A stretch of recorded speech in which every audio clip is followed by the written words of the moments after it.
Ok, donc je vous présente l'iPad que j'ai acheté en solde pour 50 €.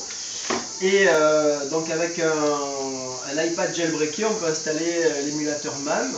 Alors, il y a deux versions, il y en a une qui s'appelle iMeme for All et une qui s'appelle MEM for iOS.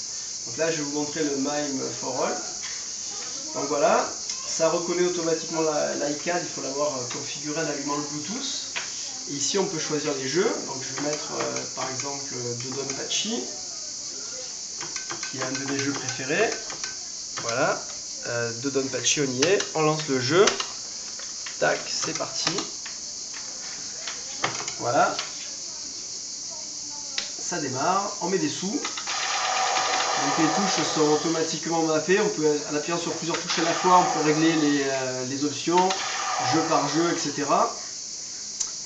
On peut jouer en vertical ou en horizontal, ça marche très bien. Bon là comme c'est un jeu vertical, je le mets en vertical. Et je démarre une partie, voilà, c'est ici, voilà. Et c'est parti sur Dodonpachi.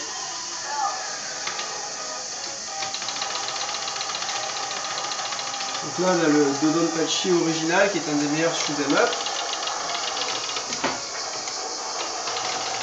Voilà, je lance les bombes, donc toutes les touches sont mappées par défaut. Je vais montrer avec Street Fighter 2 par exemple. Hop. Donc on met en horizontal, le jeu est horizontal. On va chercher Street Fighter 2. Voilà, Street Fighter 2. Ici, on lance le jeu.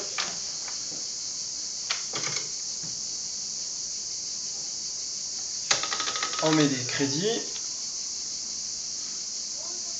On attend qu'il ait démarré et on peut lancer une partie automatiquement. Voilà. C'est parti. Bon, j'ai pris un joueur.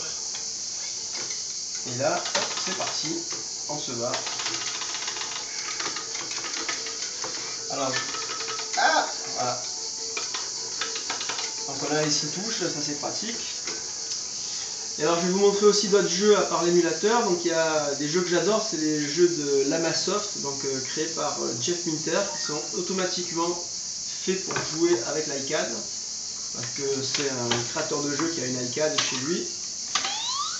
Donc ce sont des jeux de 2012, mais qui sont faits dans l'esprit des vieux jeux des années 90, 80-90. Alors moi j'adore ces jeux-là, quoi. Donc là c'est Grid Runner, c'est un remake d'un des jeux qu'il avait écrit dans les années 80. Voilà. Alors il en a fait toute une série, il y en a presque une dizaine de jeux qui coûtent 79 centimes et que je recommande à tout le monde. Bon, je suis assez nul. J'ai fait une démonstration pas terrible. On va recommencer.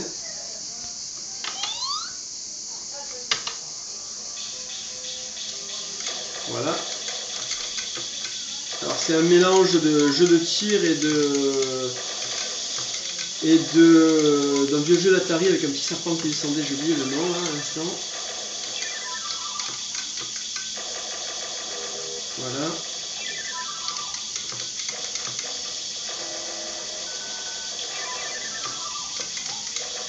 Voilà. Oh. Allez, moi j'ai perdu. Bon voilà. Et alors juste pour information, pour tous les jeux qui ne reconnaissent pas l'iCAD, donc qui n'acceptent pas des inputs, des entrées sous forme de clavier, il y a un logiciel, mais il faut avoir jailbreaké, qui s'appelle, il y a un logiciel Cydia. L'agence Cydia qui est le market alternatif. Voilà, il y a si on tape iCAD dans les recherches, il y a un logiciel qui s'appelle Blutroll, qui permet en fait de générer des événements de toucher à partir du clavier. Donc c'est un truc qui est payant, qui coûte 6,99 € et qui permet en fait de faire fonctionner Street Fighter 4 ou n'importe quel jeu en fait avec les manettes en émulant des événements comme ça. Alors c'est un jeu payant, mais parce que ce sont des passionnés qui ont fait ça et qui sont rétribués pour leurs efforts. Donc ça ne s'achète pas sur l'Apple Store et il faut un iPad jailbreaké. Voilà.